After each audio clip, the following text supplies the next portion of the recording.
Making some bold predictions for the Premier League this weekend. It's getting juicy at the bottom of the table and the top. We have to start off with a top four race. I can't believe I'm saying it. A few years ago, Man City versus Chelsea was a Champions League decider. Even League Cup finals at Wembley, Premier League title races. And now both sides are in the mud. Let's be completely real. The PSG result for Man City was absolutely embarrassing. It might be worse than Man United. It was definitely worse than both Spurs results.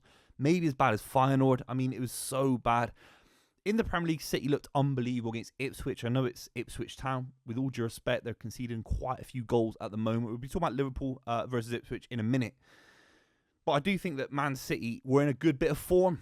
I was trying to look for optimism anywhere I could.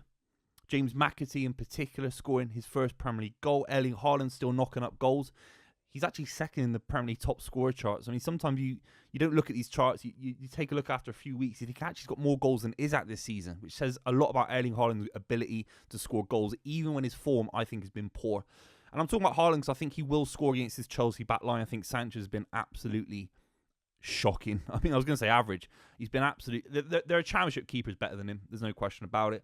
It's actually a damning indictment about some of the big clubs in the Premier League, how bad their keeping situation is. Because you think about Man United, you think about Tottenham Hotspur, you think about Man City potentially losing Ederson as well. It could get really, really bad in terms of finding world-class keepers that come in and dominate the league. That being said, Chelsea are doing all right. I mean, they were in the position about 4 weeks ago to be at the top of the Premier League table if things had gone their way and put massive pressure on Liverpool. And I was hoping as a neutral, because City are out of the title race, that Chelsea could have done it and put more of a fight up than Arsenal Football Club. And Chelsea haven't been able to do that. I think it's a little bit too early in their transition. I think there are some criticisms of Enzo Maresca, his inability to change. Certain substitutions don't necessarily have the highest amount of impact. You look at what Arne Slot's able to do with his rotation policy. It feels like everyone at Liverpool are playing 10 out of 10. Whereas Chelsea is a little bit of, the squad still isn't fully balanced. They're missing a world-class centre-back and a world-class keeper. So I think the Man City-Chelsea game is massive still for the top four race. I think City will score goals. I think City should be winning this game. I know the PSG result was shocking. I think it's in City's favour to keep it 0-0 for as long as possible and try and nick it last minute, a couple of goals last minute. Because I think if City score early in the game, I think Chelsea will feel confident about this kind of implosion that happens every single time City score early. It's absolutely crazy. Something has to change. I hope Ruben Dias is fit, because if Ruben Dias is fit, City will win the game, in my honest opinion. But I'm praying no Kovacic in midfield. I really am. I'm praying something happens to the midfield.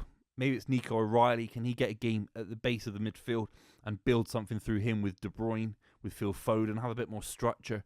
Just felt like it was De Bruyne running the show against Paris by himself, and it was felt a little bit hard on him, really. His legs aren't the same. And everything having to go through De Bruyne is just ridiculous for a club like Man City. It really is. I think City are going to win the game, but leave your comments down below. Liverpool, 3 p.m. at home against Ipswich, who are conceding goals for fun. Embarrassing some of the goals they conceded against Man City.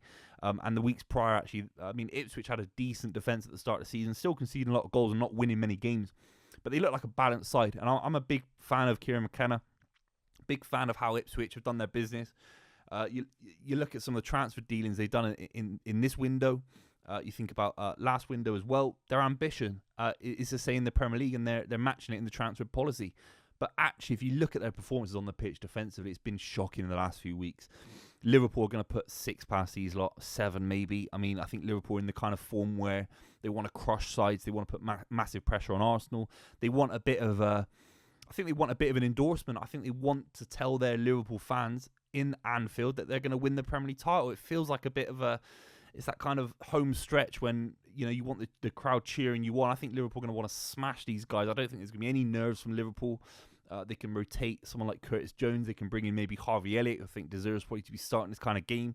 You can rotate actually 3 or 4 players for Liverpool. I think Liverpool will absolutely smash these guys. I think Salah for a hat-trick is the easiest bet you're ever going to put on in your life. It really is. Nothing against Ipswich. I still think they've got an okay chance of staying up. They have to find a little bit of form. They have to find just something out of the locker. It reminds me a little bit when Crystal Palace got promoted. They weren't very good in their first season, and they just found a little bit of form right at the end, and they just stayed in the league, and they've been in the league ever since. You just need to find...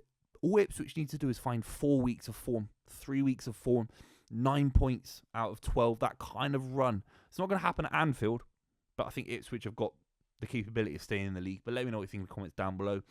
Wolves versus Arsenal. I think this is an Arsenal win. I was impressed about their performance against Dinamo Zagreb. Looked very, very confident. They're obviously qualified in the Champions League.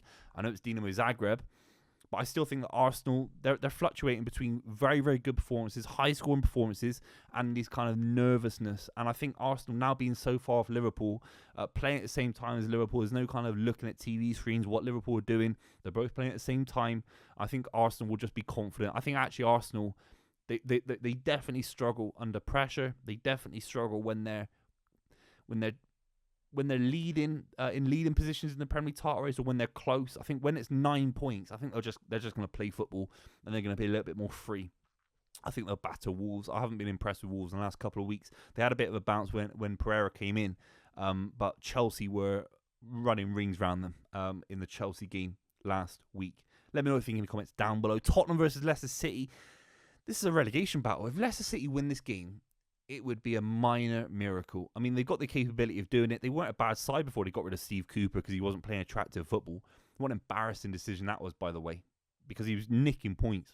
He was nicking results out of nowhere. And Ruud van Nistelrooy, I'm not entirely sure. Upon recording this video, he still is the manager of Leicester City. But sort of putting in these words as if he wants to leave, he might resign. It's a damning indictment on the club. If they promised him money in January and he's not spent it, then that's not fair on Ruud van Nistelrooy. But Ruud van Nistelrooy, he managed Man United. He managed PSV, obviously, for a short spell at Man United.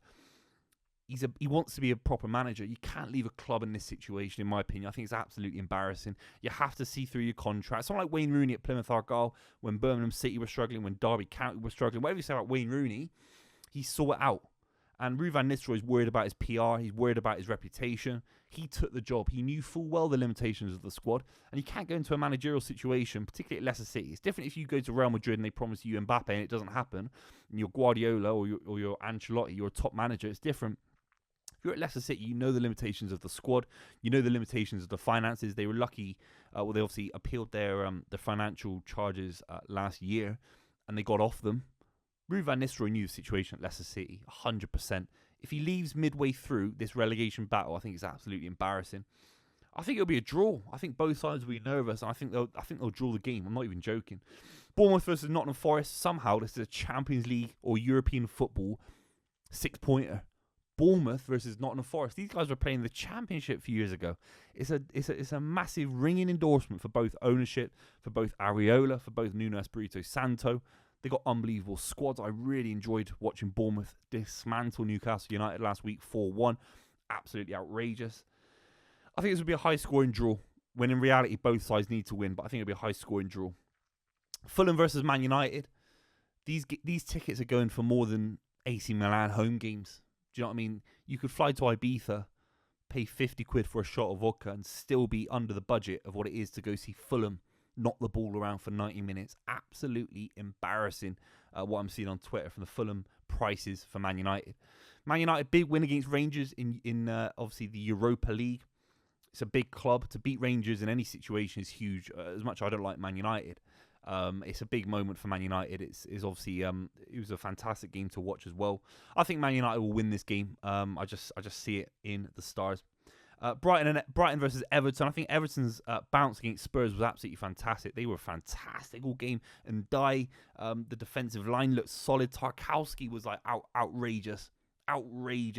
I don't know if they're going to win against Brighton. I think they could draw the game. Newcastle 6-0 versus Southampton. That is relatively easy. Palace versus Brentford looks like that's just got a draw written all over it, hasn't it? Let's be completely real. Aston Villa versus West Ham. That's juicy, particularly with the Duran bid. I don't know what they're smoking at West Ham. This guy's worth probably £100 million. I'm not even joking. I think Bayern Munich wanted him. Real Madrid wanted Duran. And I could see him at one of these clubs in the future. He's that good. He's so young. I could see him there. West Ham, 50 mil, 59 mil. Oh, no way. He's worth 80 million minimum with add-ons. I think it's approaching 100 million quid. But you have to let me know in the comments down below. That's every game. It's getting juicy. No question about it. I think Man City will get back to winning ways. But PSG was embarrassing. Biggest game of the weekend. Let me know your score predictions for Man City, Chelsea, and all the other games. I'll see you very, very soon.